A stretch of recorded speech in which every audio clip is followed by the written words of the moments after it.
নমস্কার, আজ আমি করছি পুঁই শাকের রায়তা। দেখুন আমি কিভাবে করছি। খুব সামান্য উপকরণ দিয়ে রান্নাটা করছি।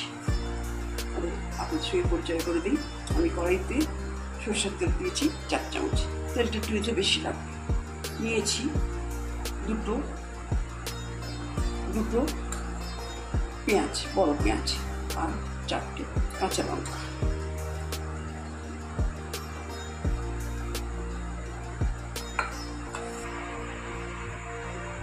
আর নিয়েছি 2 চামচ সর্ষে, আমি হাতে বেটে নিয়েছি, একটু পাতলা করে জল করে নিয়েছি।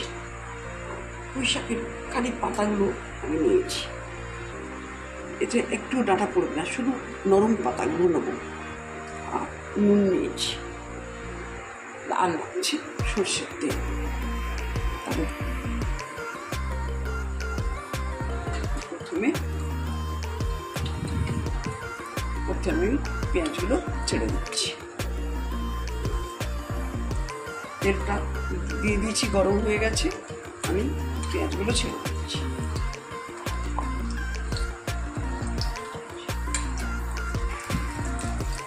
আমি পেঁয়াজগুলো ছেড়ে দিলাম।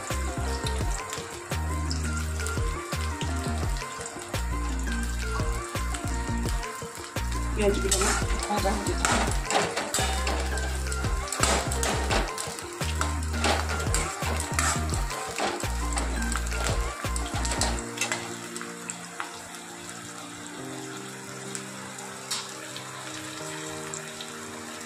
করে আমি 1 চামচি নুন দিয়ে দিচ্ছি।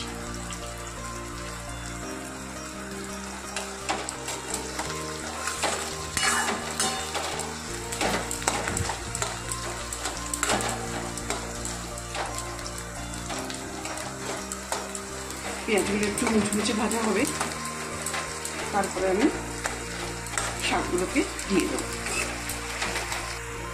পেঁয়াজটা আমার অর্ধেক ভাজা হয়ে গেছে। এবার আমি 2 কাঁচা লঙ্কা দিয়ে দিচ্ছি, আর 2 কাঁচা লঙ্কা নামানোর আগে দেবো। আপনারা চাইলে 1/2 চামচি গুঁড়ো লঙ্কা দিতে পারেন, কিন্তু আমি গুঁড়ো লঙ্কাটা ব্যবহার করছি।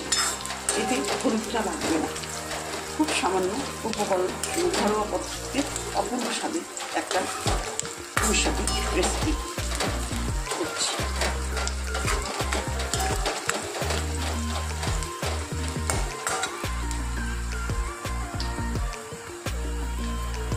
এবার আমি শাকগুলো দিয়ে দিচ্ছি।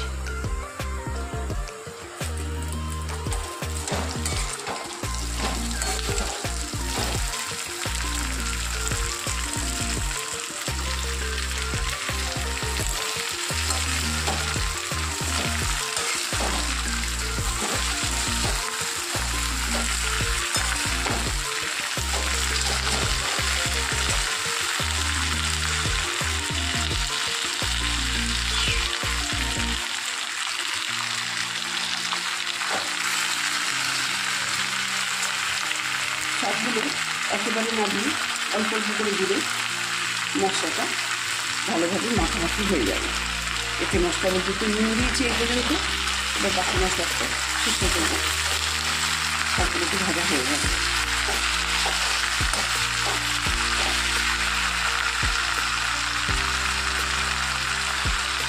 পুঁই শাকের নরম অংশটাই দেবেন, পাতাটা দেবেন। আর ডাবের দিকে একদম নরম হলে সেটা দিতে পারেন, তখনই ডাটাটা চলবে না।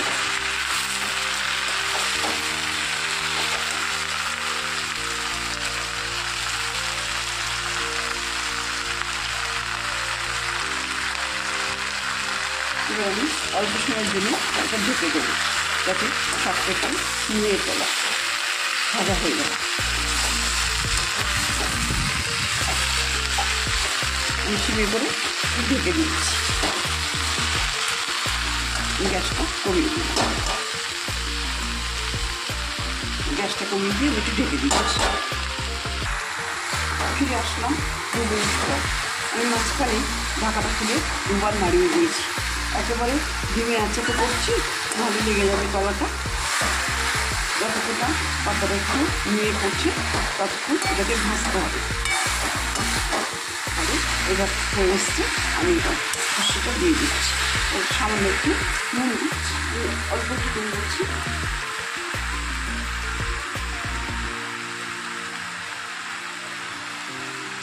খুব সামান্য নুন দিচ্ছি, নুনটা আপনাদের স্বাদ মতন দেবেন।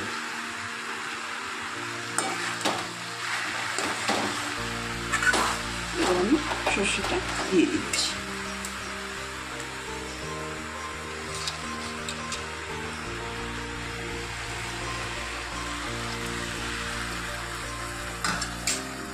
সর্ষেটা আমি দিয়ে দিয়েছি, দিয়ে অল্প সময়ের জন্য একটু ঢেকে দেবো। এটা ফুটে উঠলে তারপরে আমি আবার ঢাকাটা খুলে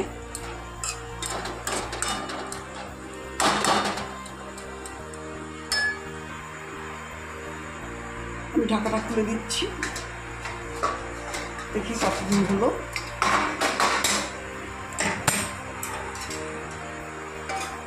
রান্নাটা আমার হয়ে গেছে। এবার আমি ওপর থেকে একটু কাঁচা লঙ্কা আর সরষের তেল দিয়ে দিই।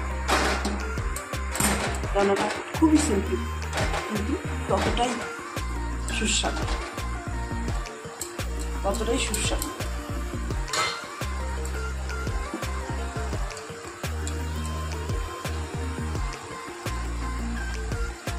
আমি সরষের তেল ওপর থেকে দিয়ে দিচ্ছি। এতে একটু সরষের তেলটা বেশি লাগে। আর যখন মুখে কিছু ভালো লাগছে না, রুচিহীন হয়ে পড়েছে মুখটা, তখন এইভাবে রান্না করে একটু খেয়ে দেখবেন কেমন লাগছে। ভীষণ ভালো লাগবে এই রান্নাটা খেতে। আর গ্রিন ভেজিটেবলস আমি 2টো কাঁচা লঙ্কা দিয়ে দিলাম। এটা